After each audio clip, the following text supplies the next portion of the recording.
Naantala po ng ilang oras bago na ituloy ang ikatlong araw ng deliberasyon para nga sa ating pambansang budget. Ito po ay sa BICAM kahapon. Alas 4 po ng hapon dapat magsisimula ang naturang BICAM matapos nga pong i-postpone noong pong Lunes dahil pa rin po sa pagtatalo sa pondo ng DPWH. Pero 3 oras na ang nakakaraan at tila wala pa rin pong galawan ang naturang sesyon. Paliwanag po ni Senador Kiko Pangilinan na delay ang sesyon dahil sa hinintay nila ang ginawang recomputation sa cost ng materials para nga sa mga proyekto po ng DPWH. Ito kasi ang magiging basehan kung magkano ang dapat na ibalik mula sa binawas na pondo ng ahensya. Dahil nga po sa naturang delay ay sinimulan na ang BICAM para asikasuhin po ang pondo ng ibang mga ahensya. Inaprubahan po kahapon ang 2026 budget ng Department of Agrarian Reform.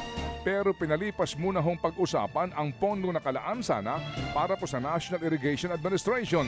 Bukod pa dyan, aprobado na rin po ang budget ng Department of Interior and Local Government.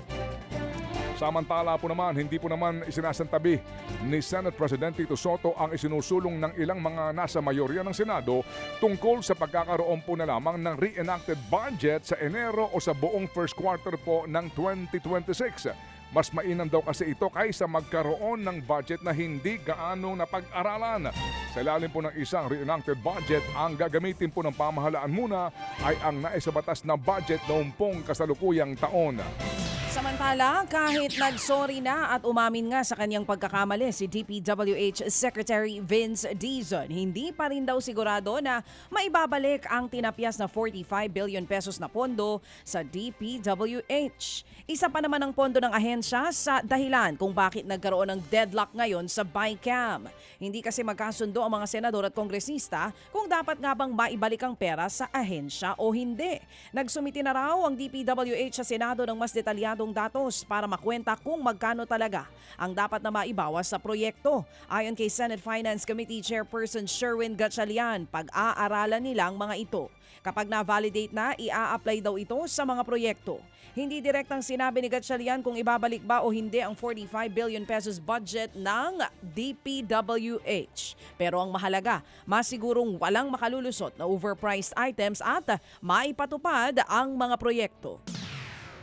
Humingi tayo ng paumanhin po sa ating mga senador dahil yung pong datos na pinadala ng DPWH several weeks ago ay clearly hindi sapat para makapaggawa ng tama at accurate na pag-a-adjust sa mga cost ng mga proyekto base na rin dun sa pagbaba natin ng mga presyo.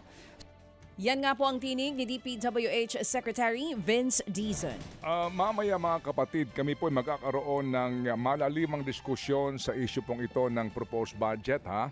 Maging yan pong budget na yan ng DPWH kasi kung atin pong babalikan ang mga nakasaad sa panukalang budget po ng DPWH girl, di ba? Nakita mo yung mga halaga nito? Pare-pareho, mga 50 million. Isang listahan, pare-pareho yung halaga. Palagay ko po doon pa lamang may question ka na paano mo nabuo ang ganong halaga sa isang proyekto na iba-iba ang lokasyon pero pare-pareho ang halaga? Hindi po ba? Ito hong issue ho ng BICAM na ito, marami sinasabi, kesyo open ho sa publiko, kesyo wala nang singitan. Pero ang tanong, sino nagsingit ng 8 billion para sa farm-to-market roads na wala ito nakakaalam? Alam niyo? Hindi ba, girl? Oo. Mas lalong hindi ako. Huwag mo ko titignan ng ganyan. Nagulat na lang din tayo. Hindi ba? 33 billion pesos na ang farm-to-market roads na sinasabi ng mga budget watchdogs. Yan daw ang bagong flood control. Sandali lang po ha. Mukha ho ang sinasabi nila, open BICAM, live stream na po ito. Pero May nabago ngayon, ba? wala nakapagsasabi kung sino ang nagsingit at saan isiningit yun. Transparent na ba? Ay talaga naman sa ilang pong mga importante pang balita na isauli ho naman daw ang 40 million pesos na pera na galing umano sa mga maanumalyang proyekto ang dati pong opisyal ng DPWH sa NCR. At ayon nga po sa DOH, galing daw ito kay Gerard Opulencia, ang dating Regional Director po ng DPWH NCR. Ito raw ay unang bahagi pa lamang ng kabuuang 150 million pesos na ibabalik daw ni Opulencia. Ito po ay batay po sa Memorandum of Agreement at mga kondisyon para nga siya ay mapasailalim sa Witness Protection Program. Kasama rin po si Opulencia sa mga respondents sa 5 ghost flood control project sa Bulacan na ngayon nga po iniimbestigahan ng DOJ. Bagamat wala umanong kinitang kickback dito si Opulencia, nagkusa raw ito na ibalik ang pera mula sa ibang proyekto sa DPWH. Diliwanag po naman daw ni Prosecutor General Richard Padulyon na hindi porket nagbalik siya ng pera ay otomatikong ito yung mailalagay na sa Witness Protection Program. Wala siyang kickback, pero nagbalik. Ang gulo, ha? Samantala, mga kapatid, habang hinihintay pa rin ang kanyang arrest warrant, humarap muna po si Sara Diskaya sa preliminary investigation ng kanyang kaso sa Malabon. Higit 1 linggo nang nananatili sa NBI si Sara Diskaya matapos magpasailalim sa voluntary custody. Ayon sa NBI, humiling si Sara Diskaya na makadalo sa preliminary investigation sa kasong isinampa sa kanya ng Malabon LGU, pero bumalik din sa NBI pagkatapos. Paglilinaw po ng NBI, walang special treatment para sa contractor na si Diskaya.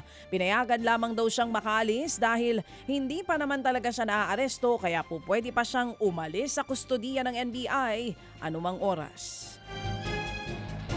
Alas 6:43 na po ang ating tamang oras ngayon. Hawak po naman daw ng Ombudsman ang sinumpaang salaysay ng umano'y dating bagman ni Vice President Sara Duterte. Laman po ng naturang affidavit ni Ramil Madriaga ang mabibigat niyang aligasyon laban sa bisit ilang pang mga personalidad.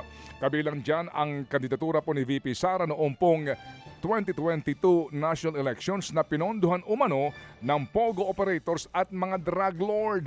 Ayon po sa abogado ni Madriaga na si Attorney Raymond Palad, gusto raw pong ng kanyang kliyente na mapanagot ang mga nagkasala. Gusto ho naman daw ng ombudsman na isailalim sa forensic examination ang 3 cellphone ni Madriaga na naglalaman daw ng mga ebidensya.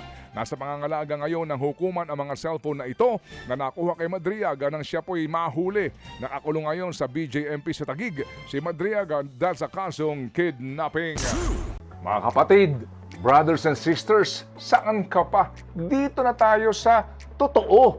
Dito na tayo sa True FM. Mga kapatid, mag-subscribe and follow po kayo sa social media accounts ng True Network PH. Yan po kami. Hanapin nyo lang True Network PH, Facebook, Instagram, YouTube, TikTok, and podcast.